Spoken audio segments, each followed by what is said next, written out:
అద్భుతంగా అంగరంగ వైభవంగా రాష్ట్రమంతా ఆడుదాం ఆంధ్ర అని జరుగుతుంటే పచ్చ ఛానళ్ళకి తెలుగుదేశం పార్టీ వాళ్ళకి మాత్రం కడుపు మంట తారా స్థాయికి వెళ్ళింది.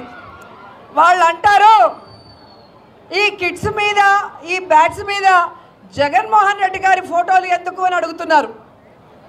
ఆ కడుపు మంటతో అల్లాడే ఆ పచ్చ ఛానళ్ళని మీ ద్వారా సూటిగా ప్రశ్నిస్తున్నాను. ప్రభుత్వం చేపట్టిన ఈ కార్యక్రమంలో ముఖ్యమంత్రి జగన్మోహన్ రెడ్డి గారి ఫోటోలు కాకుండా దిష్టి బొమ్మ అయిన చంద్రబాబు నాయుడు ఫోటోలు పెడతారా అని అడుగుతున్నా. గతంలో చంద్రబాబు నాయుడు అధికారంలో ఉన్నప్పుడు ముఖ్యమంత్రిగా ఆయన ఫోటోలు కాకుండా చిరంజీవి పవన్ కళ్యాణ్ ఫోటోలు వేశారా మీ సంక్షేమ పథకాల మీద కానీ వేరే వాటి మీద అని అడుగుతున్నా. కాబట్టి వాళ్ళు తెలుసుకోవాల్సింది రాబోయే ఎలక్షన్స్లో ఈ రాష్ట్ర ప్రజలు తెలుగుదేశాన్ని వాళ్ళతో కలిసి వచ్చే పార్టీలతో ఆడేసుకుంటాయి, వాళ్ళని హైదరాబాద్కి తరిమేస్తాయని కూడా ఈ సందర్భంగా తెలియజేసుకుంటున్నాను. ఈరోజు యువతకి ఒక హెల్తీ లైఫ్ ఇవ్వాలనుకొని ఒక మంచి ఉద్దేశంతో స్పోర్ట్స్ మీద గౌరవం, అభిమానం, ఆసక్తి ఉన్న జగన్మోహన్ రెడ్డి గారు ఈ యొక్క ఆడుదాం ఆంధ్ర అనేది డిజైన్ చేశారన్నది అందరూ కూడా గమనించాలి. ఎందుకంటే ఈరోజు మనకి ఆరోగ్యంగా ఉండటానికి ఒక ఎత్తు అయితే, రెండవది జాబ్స్లో స్పోర్ట్స్లో రాణించిన వాళ్ళకి ఏ విధంగా మంచి అవకాశాలు ఉంటాయో ఇప్పటికే మీరు చూశారు. మన గవర్నమెంట్లోనే గ్రూప్ 1 పోస్టులు కూడా 4గురికి ఇవ్వటం మీరు గుర్తించారు. అంతేకాకుండా స్పోర్ట్స్ కోటాల్లో స్పోర్ట్స్ పర్సన్స్కి ఈజీగా కూడా చాలామంది జాబ్స్ తీసుకొని రావటం మీరు చూస్తున్నారు. యువతకి ఈరోజు కావాల్సిన విద్య కానీ, వైద్యం కానీ, క్రీడల్లో కానీ జగన్మోహన్ రెడ్డి గారు ఇస్తున్నంత సపోర్టు ఏ రాష్ట్రంలో ఏ ముఖ్యమంత్రి కూడా ఇవ్వలేదని గర్వంగా నేను చెప్పగలను. వివిధ దేవాలయాలను సందర్శించుకోవడం వల్ల డిసెంబర్ నెల ఆదాయము 93.24 కోట్ల రూపాయల అధ్యక్ష. జనవరి ఆదాయము 68.69 కోట్ల అధ్యక్ష. అంటే ఈరోజు ఆడబిడ్డలకు బస్సులో ఉచిత ప్రయాణం కల్పించడం వల్ల ఆడబిడ్డలు చాలా కాలం నుంచి కుటుంబ సభ్యులతో దైవ దర్శనం చేసుకోవాలన్న ఆలోచన ఉండి అవకాశం రాక ఆర్థిక పరిస్థితి అనుకూలించక ఇవాళ మా ప్రభుత్వము ఆడబిడ్డలకు ఉచిత బస్సు రవాణా సౌకర్యాన్ని కల్పిస్తే దైవ దర్శనం వల్ల దేవాదాయ శాఖకు ఆదాయం పెరిగింది అధ్యక్ష. ఇది ఒక మంచి శుభసూచకం. దీన్నైనా వారు అభినందిస్తే బాగుంటుందని నేను అనుకున్నా, వారు అభినందించలేకపోయారు అధ్యక్ష. అదేవిధంగా అధ్యక్ష, ఉద్యోగాలు పదే పదే మీరు 2 లక్షల ఉద్యోగాలు ఇస్తా అన్నారు. ఎక్కడ పోయినాయి మీ 2 లక్షల ఉద్యోగాలు? అసలు తెల్లారే వెళ్ళాలి కదా అధ్యక్ష. మీ ఉద్యోగాలు పోయిన దుఃఖంలో మీరున్నారేమో కానీ నిరుద్యోగ యువకులు ఆ దుఃఖంలో లేరు అధ్యక్ష. ఉద్యోగ అవకాశాలు కల్పించాలంటే దానికి ఒక ప్రాసెస్ ఉంటుంది అధ్యక్ష, ఒక విధానం ఉంటుంది. జస్ట్ లైక్ దట్ ఇట్లా చేయడానికి ఉండదు. గతంలో మీరు చేసినట్టు మేము చేయలేము. జిరాక్స్ సెంటర్లలో పల్లి బఠానీలు అమ్మినట్టు పరీక్ష పత్రాలు ఎక్కడ పడితే అక్కడ సంతలో సరుకులాక అమ్ముకునే విధానం మేము దేదలుచుకోలేదు అధ్యక్ష. మా పేషీలలో ఉండేటోళ్ళు ఎవరు అట్లాంటి దాంట్లో లేరు అధ్యక్ష. మా పేషీలలో ఉండే వాళ్ళ బంధువులు ఎవరు ఇట్లాంటి కుంభకోణాలలో లేరు అధ్యక్ష. మేము మీలాగా కాదు, మీరు మీలాగా మమ్మల్ని ఎందుకు అనుకుంటున్నారు? ఒక విధానం, ఆ విధానంలో మేము ప్రయత్నం చేస్తున్నాము. గతంలో మీరు నియమించిన వాళ్ళకి అర్హత లేదని హైకోర్టు చెప్పింది సభ్యులుగా.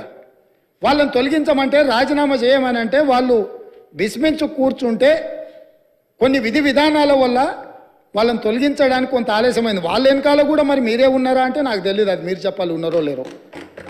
ఏదేమైనా వాళ్ళని తొలగించడము, కొత్తగా నోటిఫికేషన్ ఇవ్వడం, కొత్తగా ఆహ్వానించడం, చైర్మన్గా అదేవిధంగా సభ్యులుగా నియమించడం, ఇదంతా కూడా ఒక ప్రాసెస్. ఇదే కాకుండా గతంలో ఇచ్చిన నోటిఫికేషన్లకు కూడా ఎంతసేపు మీ ఉద్యోగాలను రెన్యువల్ చేసుకోవాలన్న ఆలోచనలో పడి ఆ తాపత్రయంలో మీరు వాళ్ళ ఉద్యోగ నియామకాలు చేపట్టకపోవడం వల్ల వైద్య ఆరోగ్య శాఖలో మీరు నియామకాలు చేపట్టకుండా వదిలేస్తే మేము వచ్చే ఆ సమస్యలు పరిష్కరించి పెద్దలు దామోదర్ రాజనరసింహ గారు మొట్టమొదట ఆ కార్యక్రమాన్ని చేపట్టి 6,956 స్టాఫ్ నర్సు ఉద్యోగాలు ఎల్బీ స్టేడియంలో నియామక పత్రాలు వాళ్ళకి అందజేసినాం అధ్యక్ష. ఇది మా చిత్తశుద్ధి. అదేవిధంగా మొన్నటికి మొన్న సింగరేణి బొగ్గు గని కార్మిక సంఘంలో 2 సార్లు వాళ్ళే అధికారిక కార్మిక సంఘంగా ఎన్నికైనరు. కానీ ఏనాడు ఆ కార్మికుల బాగుల గురించి ఆలోచన చేయలే. అందులో కూడా ప్రశ్నాపత్రాలల్లా అదేవిధంగా ఇచ్చిన టెండర్లలో ఏం జరిగిందో భవిష్యత్తులో తేలుతుంది. కారుణ్య నియామకాలు కూడా చేపట్టలే. వాళ్ళ ఇంట్లో మాత్రం 4 ఉద్యోగాలు కారుణ్య నియామకాలు చేపట్టారు. వాళ్ళు ఉద్యోగాలతో ఉంటూనే ఉంటారు. రెన్యువల్స్ మీద రెన్యువల్స్ ఎక్స్పెక్ట్ చేస్తూనే ఉన్నారు. ఎంబడే మా బట్టి విక్రమార్క గారు ఆ కారుణ్య నియామకాల విషయంలో స్పష్టమైన నిర్ణయం తీసుకొని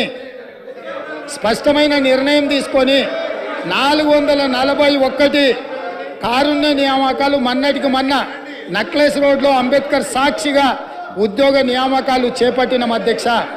అదేవిధంగా పోలీస్ డిపార్ట్మెంట్లో నియామకాలు చేపట్టాల్సిన చర్యలు వాళ్ళు చేపట్టకపోవడం వల్ల 15,000 పోలీసు ఉద్యోగ నియామకాలు వాళ్ళు ఇట్లనే అరిసి గోలబెట్టినా వీళ్ళు ఇట్లనే అరుచుకుంటూ కూర్చున్నా తొందరలోనే పోలీస్ శాఖలో 15,000 పోలీసు ఉద్యోగ నియామకాలు చేపట్టి మా చిత్తశుద్ధిని నిరూపించుకున్న బాధ్యత మా మంత్రివర్గం తీసుకున్నది. వాళ్ళు అరిసి గోలబెట్టిన చొక్కాలు చించుకున్న 15 రోజుల్లో వాళ్ళు అడ్డం పడ్డా సరే 15,000 నియామకాలు పోలీసులను చేపట్టి నిరుద్యోగ యువకులను ఆదుకునే బాధ్యత మేము తీసుకుంటాం అధ్యక్ష. కాబట్టి ఇవాళ గ్రూప్ 1లో కూడా పరీక్షలు లోపభూయిష్టంగా నిర్వహించడం వల్ల high court single bench, high court divisional bench అన్ని కోర్టులు వీళ్ళు అవలంబించిన విధానాలను కోర్టు కొట్టేస్తే లక్షలాది మంది నిరుద్యోగ యువకులు పరీక్షలు రాసి మీ చేతగాని తనం వల్ల వాళ్ళ జీవితాలతో చెలగాటం ఆడుతుంటే కొత్త బోర్డును వేసి అదనంగా ఖాళీలను అన్నిటిని కూడా కలిపి ఈరోజు గ్రూప్ 1 పరీక్షలకు మా ప్రభుత్వం క్లియరెన్స్ ఇచ్చింది. తొందరలోనే నోటిఫికేషన్ ఇచ్చి వీళ్ళ వల్ల వయసు మీద పడ్డ వాళ్లకు 46 సంవత్సరాల వరకు ఉద్యోగ అప్లికేషన్ పెట్టుకోవడానికి అర్హత కల్పించి వయసుకు కూడా మినహాయింపునిచ్చి మా ప్రభుత్వం నిరుద్యోగ యువకుల్ని ఆదుకోవాలన్న ఆలోచనతోని మేము ముందుకు వచ్చినాం అధ్యక్ష. అదేవిధంగా అధ్యక్ష మా సోదరుడు అక్బరుద్దీన్ ఓవైసీ గారు మైనారిటీకి సంబంధించిన విషయాలలో కూడా చాలా ఇష్యూస్ వారు లేవనెత్తడం జరిగింది. ప్రతి దగ్గర మైనారిటీలకు అవకాశం ఇవ్వండి అని కూడా వారు మా దృష్టికి తీసుకొచ్చిండ్రు అధ్యక్ష. నేను వారికి గుర్తు చేయదలుచుకున్నాను అధ్యక్ష. తమరి ద్వారా మేము 4 ప్రభుత్వ సలహాదారులు చేర్చుకుంటే అందులో మైనారిటీ మొహమ్మద్ అలీ షబ్బీర్ గారిని ప్రభుత్వ సలహాదారుడిగా ముఖ్యంగా ఎస్సీ, ఎస్టీ, ఓబీసీ మైనారిటీకి నిధులకు సంబంధించి మైనారిటీని మేము నియమించిన అధ్యక్ష. అంటే 25% మైనారిటీస్కి ఇచ్చిన అధ్యక్ష. అదేవిధంగా అధ్యక్ష advocate general, additional advocate general వేస్తే అడిషనల్ అడ్వకేట్ జనరల్గా ఇమ్రాన్ ఖాన్ని ఇంతవరకు ఉమ్మడి రాష్ట్రంలో కానీ ప్రత్యేక తెలంగాణ రాష్ట్రంలో కానీ ఒక మైనారిటీని కూడా అడిషనల్ అడ్వకేట్ జనరల్గా వేయలేదు. మా ప్రభుత్వం వచ్చిన తర్వాత ఒక మైనారిటీని ఇమ్రాన్ ఖాన్ అని అడిషనల్ అడ్వకేట్ జనరల్గా ఒక మైనారిటీని వేసినాం అధ్యక్ష. అదేవిధంగా ముఖ్యమంత్రి గారి పేసీలో ఆనాడు రాజశేఖర రెడ్డి గారు ఉన్నప్పుడు జన్నత్ హుస్సేన్ అని ఒక మైనారిటీకి సంబంధించిన ఐఏఎస్ అధికారిని నియమిస్తే ఈనాడు మా ప్రభుత్వం మా ముఖ్యమంత్రి కార్యాలయంలో మేము షానవాజ్ కాసిం అనే ఐపీఎస్ ఆఫీసర్ని మా ముఖ్యమంత్రి కార్యాలయంలో మైనారిటీకి మేము అవకాశం ఇచ్చినాం అధ్యక్ష. అదేవిధంగా అధ్యక్ష మేము టీఎస్పీఎస్సీలో ఆనాడు వాళ్ళు ఒక మైనారిటీకి అవకాశం ఇవ్వలే.